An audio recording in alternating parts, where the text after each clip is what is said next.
Welcome to the Jon Justice Show, and I want to give you a little bit of a warning about today's show. I'm going to get a little ranty today. I have a couple of stories that I want to run through, some of them more serious than others, but all of them pointing to a positive change in direction relating to the future of this country. This show today is dedicated to all those individuals out there thinking that we're not going to go back. Those that have the bumper sticker on the back of their cars, or those that put the yard signs out during the election saying that we're not going back. Because guess what? We're going back. We're going back to a United States of America that was rational, that exercised common sense, that knows the difference between right and wrong, that understands that the rule of law actually means something, that understands what real science is and biology, and that these things matter. Let me start off here on the most serious note. Earlier today, the judge convicted Jose Ibarra in the murder of Laken Riley on all counts. I'm sure you're familiar with the story by now of this illegal alien and the horrific things that he did to this woman. And hopefully this conviction and his lifetime sentence in prison will bring a little bit of peace to the family members and the loved ones of Laken Riley, who lost this beautiful soul all too soon. Jose Ibarra will rot in jail. And eventually, probably, if he doesn't find the Lord Jesus Christ while he's rotting in prison, will end up rotting in hell as well. There's a reason why illegal immigration became one of the biggest, most concerning and stressing issues for voters this election cycle, because of what Biden and Harris did. It wasn't compassion in allowing that border to be wide open. It wasn't about immigrants in this country and their contributions to this country, because immigrants do contribute to this country in wondrous ways. All are welcome here to the United States of America, but you got to follow the rule of law. You got to do it the correct way. Those arguments in the past relating to illegal immigration of people who would attempt to sound compassionate by saying, well, these individuals, the vast majority of them, are just trying to go and better their lives. No, you know what? All of them are trying to go and better their lives. Some of them, though, are doing it because they genuinely want to help their families, or they want to send money back to the countries in which they came from. Others want to bring drugs into the country and make money that way, regardless of the horrible consequences of that illegal activity. Others want to commit acts of violence. Others want to go and satisfy their most horrible emotions, uncontrollable desires, and even take human life. See, that's the problem when it comes to illegal immigration. It's breaking the law regardless of what the rationale is. Everybody is trying to better their lives in one way, shape, or form. It doesn't justify it on any level whatsoever. Is it tragic that some individuals, when Trump carries out his deportation plans, are going to, they'll be loving families that'll have to go and make a decision? Yeah, it is tragic. But you know what also is tragic? The fact that they made that decision in the first place. And there's a lot of different ways that this whole deportation plan can be carried out. This is not going to be a military force or ICE or law enforcement going door to door. We already know 1.3 to 1.6 million individuals who already have deportation orders who ignored their court appearances. We already have that information, and we can start there.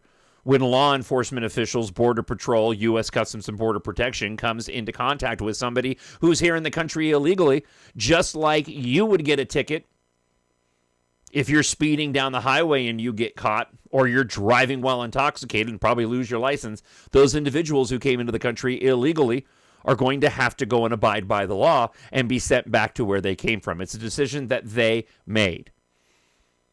Listen, the most compassionate thing that we can do, and Republicans have screwed this up in the past because they've used this for politics as well and not done what they've What they should have done in previous presidencies, like George Bush, is one of my biggest complaints of George Bush was that he didn't go and do what he should have done relating to the border. No, Trump, I'm convinced, is the only one who really doesn't have to worry about it. He's not really been a politician. Now he is, but he really just wants to do what's best for the country.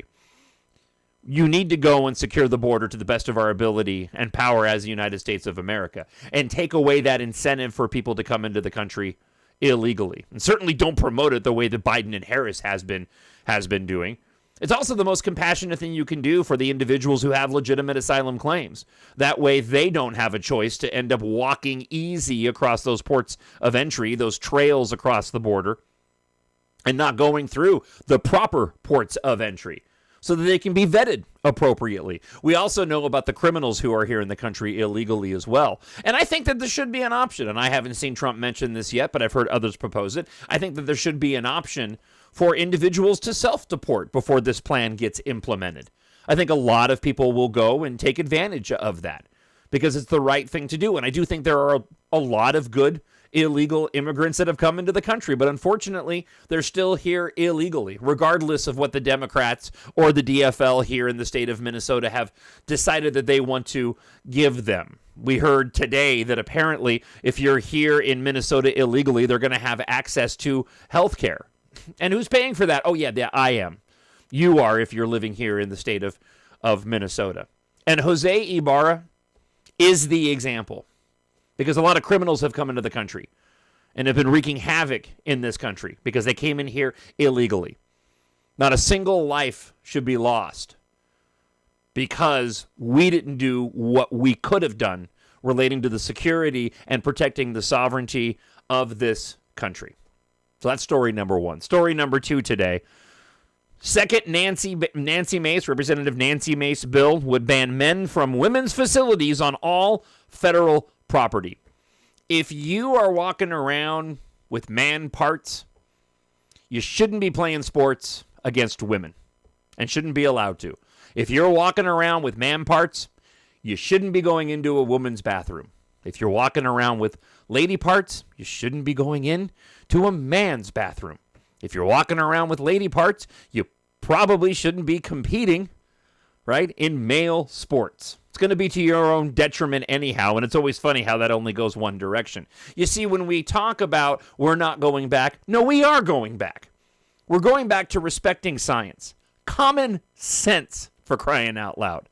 Enough is enough.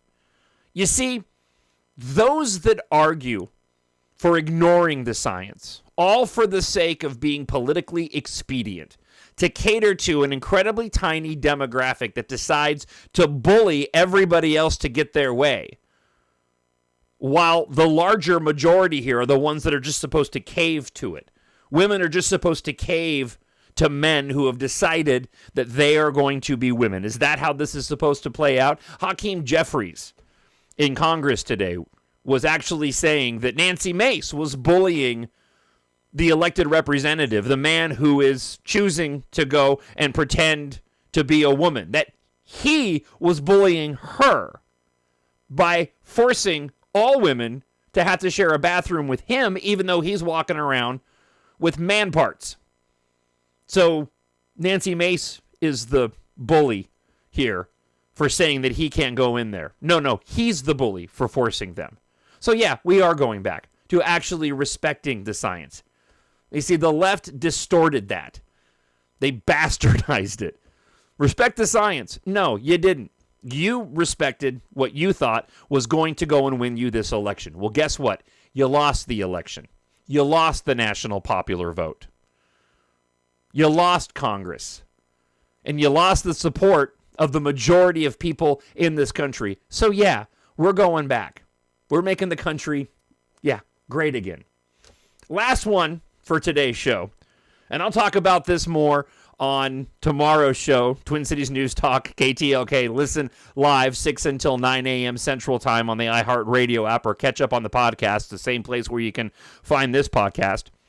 I saw this story today, and listen, I knew what the complaint was. I just didn't want to believe that we were still there. Hospital apologizes for Chick-Fil-A lunch thanks employees who had the courage to complain. Now, listen, the easy argument here, and sort of my easy guess was they're complaining about Chick-fil-A because Chick-fil-A has drawn complaints from LGBT activists over the years because of the religious beliefs of the owner. And I'm like, it had to be something else, right? No, it's not. A Minnesota hospital issued a profuse apology to staff after failing to abide by its values of respect and justice by giving out free Chick-fil-A. First off, you want to know what I had for lunch because of this story? I had Chick-fil-A. I had a chicken club sandwich, some French fries from Chick-fil-A, and a few of my wife's chicken nuggets, and they were spectacular. So first off, thanks. Chick-fil-A got money where I probably wouldn't have gotten Chick-fil-A, even though I eat Chick-fil-A. Essentia Health in Duluth wrote to the staff last Tuesday after staff clucked about the free sandwiches, heaven forbid, available in the St. Mary's Medical Center atrium earlier that day. We have received feedback from some colleagues who were concerned or offended by this occurrence, and we value our colleagues feeling comfortable in expressing their reservations, said Tammy Kurtzer, Senior Vice President for Regional Operations at Essentia Health. Listen, I'll have more to say about this on tomorrow's show, but a bit of a preview to this in case you don't have a chance to catch it. Boo frickin' who?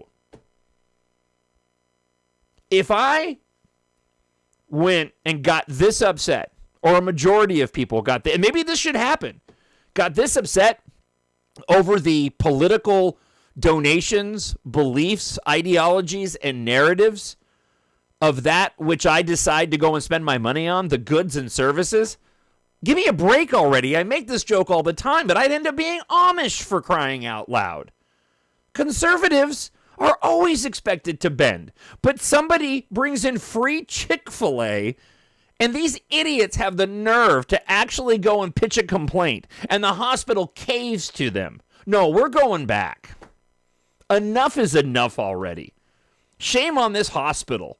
They should have looked at that person complaining and going, if you don't like it, don't eat it. Nobody is forcing you, and nobody is charging you. It's such a ridiculous notion. I hope we're going back. I really do. And I hope that, like we've seen, more conservatives feel empowered to step up. I got a comment this morning from a listener of the show, a musician, who called it his own coming out, doing that thing with my fingers, as a conservative. And I absolutely understand what he is talking about. I did a previous video on this recently. You see, I took my novels, okay, here and here, right? I wrote a science fiction series, but I don't telegraph that I'm a conservative news talk show host and a believer in the Lord Jesus Christ Almighty, because I know it turns people off, and I want my books to reach as many people as possible. Reading them, you probably wouldn't realize that it was written by a conservative Christian, but that's the values that I try to impart in my science fiction space opera series. But I also do podcasts on Depeche Mode because I love Depeche Mode music, and I know that they're staunch liberals. I get that. I watch documentaries about them all the time, and one of them, based off of one of the albums that they made back in 2008, Sounds of the Universe, during the documentary, they're recording up in Santa Barbara, California, and they've got Barack Obama banners around there, and these guys are from Europe, for crying out loud. I didn't care. I love their music.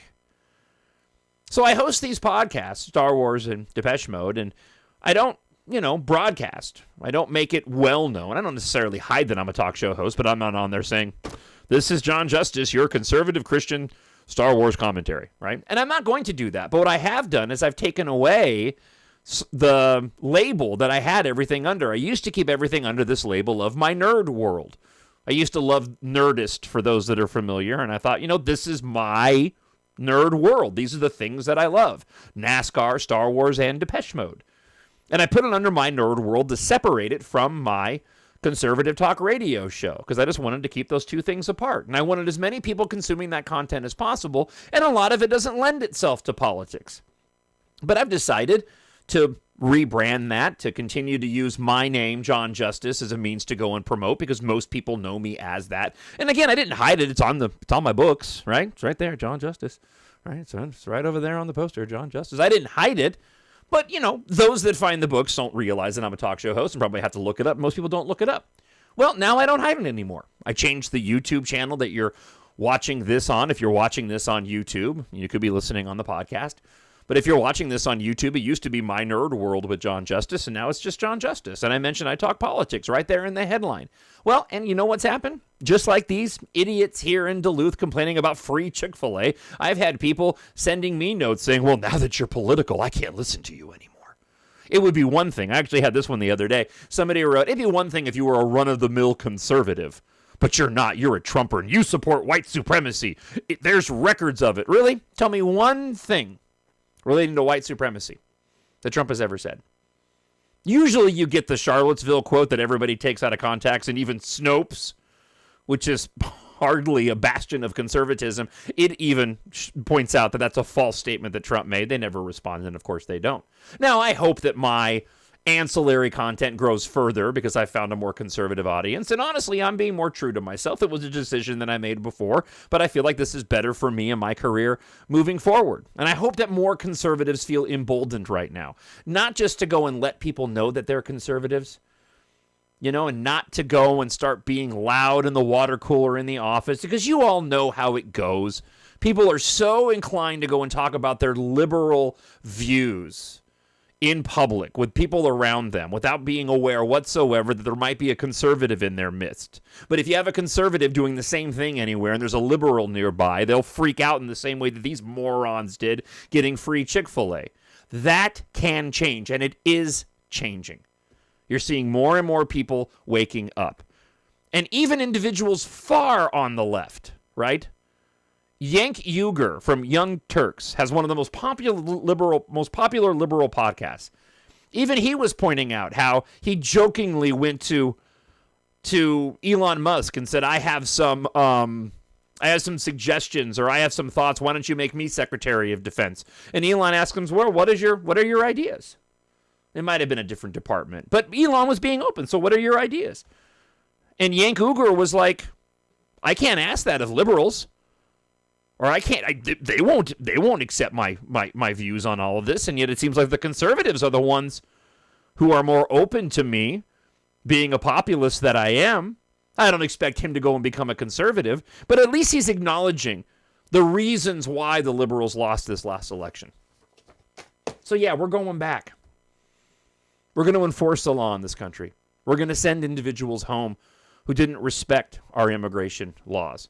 We're going to make sure that if you're a man, you're not going into women's restrooms. If you're a man, you're not playing in women's sports. We're hopefully going to put an end to the mutilation being done to children in this country, whose adults around them are failing them by putting them through these gender surgeries. Right?